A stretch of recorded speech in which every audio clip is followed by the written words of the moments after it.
അസ്സലാമു അലൈക്കും. അപ്പോൾ എന്തൊക്കെയാണ് നിങ്ങളുടെയൊക്കെ വിശേഷം? സുഖമാണോ? എനിക്കിവിടെ സുഖമാണ്, മാഷാ അല്ലാ, അൽഹംദുലില്ലാ. എന്തൊക്കെ പറയുന്നു? എന്താണ് നിങ്ങളുടെയൊക്കെ വിശേഷങ്ങൾ? അപ്പോൾ എൻ്റെ ചാനൽ ആദ്യമായിട്ട് കാണുന്ന കൂട്ടുകാരുണ്ടെന്നുണ്ടെങ്കിൽ ലൈക്ക് ചെയ്യുക, ഷെയർ ചെയ്യുക, സബ്സ്ക്രൈബ് ചെയ്യുക, കുഞ്ഞു ബെൽ ബട്ടണും കൂടെ ഒന്ന് അമർത്തുക കേട്ടോ. പിന്നെ എന്ത് പറയുന്നു? അപ്പോൾ മാഷാ അല്ലാ, സ്റ്റിച്ചിങ്ങും കാര്യങ്ങളൊക്കെ നന്നായിട്ട് പോകുന്നുണ്ട്, കുഴപ്പമൊന്നുമില്ല. പിന്നെ ഒറ്റയ്ക്കാണെന്നുള്ള ഒരു സങ്കടവും കാര്യങ്ങളും ഉണ്ട്. അപ്പോൾ അതാണെന്ന് നേരത്തെ ഒരു വീഡിയോ ഇട്ടപ്പോൾ അതിൽ സങ്കടപ്പെട്ട് കരഞ്ഞിരുന്നു കേട്ടോ. മക്കളില്ലാതെ എനിക്ക് പറ്റണില്ല കേട്ടോ. നല്ല വിഷമം വരുന്നുണ്ട് ഓരോരോ സമയത്ത് അവർക്ക് വിളിക്കുമ്പോഴും അവരോരോരോ അവിടുത്തെ കാട്ടിലും പറച്ചിലൊക്കെ കാണുമ്പോഴും ഇരിക്കുമ്പോഴൊക്കെ എനിക്ക് വല്ലാതെ അവരെ മിസ് ചെയ്യുന്നുണ്ട്. പിന്നെന്താ പറയുക, എന്താ ഇവിടെ ഭക്ഷണത്തിനോ കാര്യങ്ങൾക്കോ ബുദ്ധിമുട്ടോ കാര്യങ്ങളോ ഒന്നുമില്ല. റൂമുണ്ട്, എല്ലാം ഉണ്ടായിട്ടും നമുക്കുള്ളവരൊന്നും നമ്മുടെ കൂടെ ഇല്ല എന്നുള്ള ആ ഒരു ബുദ്ധിമുട്ട് മാത്രമേ ഉള്ളൂ. അപ്പോൾ ചില സമയത്തൊക്കെ ഇവിടെ വന്ന ഈ 4 ചുമരിൻ്റെ ഉള്ളിൽ, റൂമിൽ ചെന്ന ആ 4 ചുമരിൻ്റെ ഉള്ളിൽ വേറെ ആരോടും സംസാരിക്കാനില്ല. പിന്നെ നമുക്ക് ഒരു ഒറ്റപ്പെടലിൻ്റെ ഒരു ഇത്. മറ്റേത് അവരുണ്ടായിരുന്ന സമയത്ത് എനിക്ക് വല്ലാതെ അത്ര തന്നെ കിടക്കുമ്പോൾ ഉറങ്ങുമ്പോൾ മാത്രമേ ഉള്ളൂ. ഇവിടെ ഷോപ്പിൽ വന്നാലും താത്ത ഉണ്ടായിരുന്നു, അവിടെ ചെന്നാലും താത്തയും കാക്കയും ഉണ്ടായിരുന്നു. അപ്പോൾ അവരും പോയപ്പോൾ ഫുഡ് ഉണ്ടാക്കാൻ തോന്നണില്ല, കഴിക്കാൻ തോന്നണില്ല, ആകപ്പാടെ ഒരു എന്തോ പോലെ. പിന്നെ ആകെ ഒരു ആശ്വാസം എന്നുള്ളത് മക്കൾക്ക് വിളിക്കുമ്പോൾ, അപ്പോൾ ആ ഒരു ഇതും കൂടെ എനിക്ക് അവിടുന്ന് അവരെ ചിരിയും കളിയും കാര്യങ്ങളൊക്കെ കാണുമ്പോൾ ചില സമയത്ത് എനിക്കെന്നെ പിടിച്ചിട്ട് കിട്ടണില്ല. അപ്പോൾ അതാണ് നേരത്തെ ഞാൻ കരഞ്ഞൊരു വീഡിയോ ഇട്ടിട്ടുണ്ടായിരുന്നത്. പിന്നെന്താ പറയുക, അൽഹംദുലില്ലാ കുഴപ്പമൊന്നുമില്ല. പക്ഷെ എന്താ പറയുക, ഈ തീരെ പിരിഞ്ഞ് നിൽക്കാത്തതിൻ്റെ ആ ഒരു പ്രശ്നങ്ങളും കാര്യങ്ങളും എനിക്ക് ബുദ്ധിമുട്ടും നല്ല ഉണ്ട്.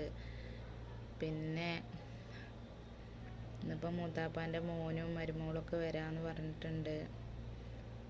അപ്പോൾ അവരെ കാണുമ്പോൾ ചിലപ്പോൾ നമ്മൾ കുറേയൊക്കെ ഒരു സമാധാനം കിട്ടുമായിരിക്കും. പിന്നെന്താ പറയുക, വേറെ റിലേറ്റീവ്സിൽ ഒരുപാട് ആളുകൾ നമ്മൾ വിളിക്കും സംസാരിക്കും ചെയ്യലുണ്ട് കേട്ടോ. അപ്പോൾ അതൊക്കെ അൽഹംദുലില്ലാ, നാട്ടിലത്തോരാരെങ്കിലും വിളിക്കുമ്പോഴാണ് നമുക്ക് സത്യം പറഞ്ഞാൽ വാ തുറന്ന് സംസാരിക്കാനും അവരോടൊന്ന് ചിരിക്കാനും മിണ്ടാനും ഒക്കെ ഒന്ന് തോന്നണത്. മറ്റേത് ഇവിടെ ആയാലും ഷോപ്പിലായാലും റൂമിലായാലും ഒറ്റയ്ക്ക് ഇരുന്ന് അല്ലെങ്കിൽ ആരോടും മിണ്ടാനല്ല പറയാനല്ല, നമ്മുടെ എന്തൊരു സങ്കടങ്ങളോ അതല്ലെങ്കിൽ എന്തൊരു വിഷമങ്ങളും നമുക്ക് മറ്റൊരാളോട് ഷെയർ ചെയ്യുമ്പോൾ അല്ലെങ്കിൽ മറ്റൊരാൾ നമ്മളെ കൂടെ ഉണ്ടാകുമ്പോൾ നമുക്കത് പെട്ടെന്ന് മറക്കാനും അല്ലെങ്കിൽ അവരുടെ കൂടെ നമുക്കത് എങ്ങനെയെങ്കിലുമൊക്കെ അവരുണ്ടല്ലോ അല്ലെങ്കിൽ അവരുടെ മുന്നിൽ എനിക്കെന്താന്ന് ഒന്നാമത്തെ കുറേ ചിലപ്പോൾ ഒന്ന് പൊട്ടിക്കരഞ്ഞ് എൻ്റെ ഒരുപാട് വിഷമങ്ങൾ മാറിയിരിക്കും. ഞാനത് ഒറ്റയ്ക്ക് മനസ്സിൻ്റെ ഉള്ളിൽ വെച്ച് നടക്കുമ്പോഴായിരിക്കും എനിക്കിങ്ങനെ ടെൻഷനും കാര്യങ്ങളും വരുന്നത്. സത്യം പറയാം, എന്താ എനിക്കിങ്ങനെ വിഷമം വന്നാൽ എനിക്കെന്താ സംഭവിക്കുമെന്ന് എനിക്കറിയണില്ല. എന്താ ഈ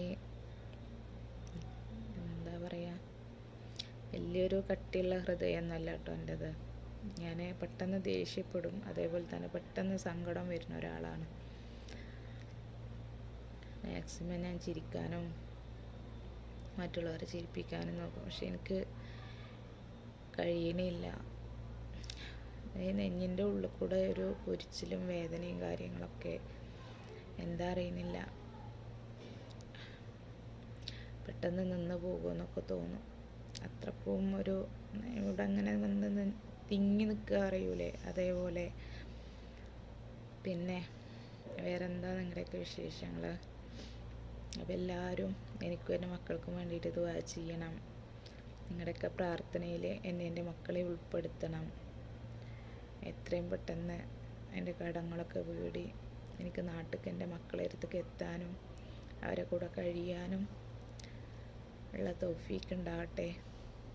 പിന്നെ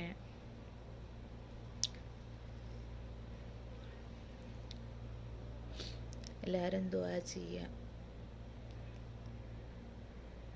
മറ്റുള്ളവരുടെ മുമ്പിൽ ഞാൻ അഹങ്കാരിയാണെങ്കിലും ഞാൻ എന്തുകൊണ്ടാണ് അങ്ങനെ അഹങ്കാരിയായി നടക്കുന്നത് എന്നുള്ളത് അറിയണവർക്കറിയാം.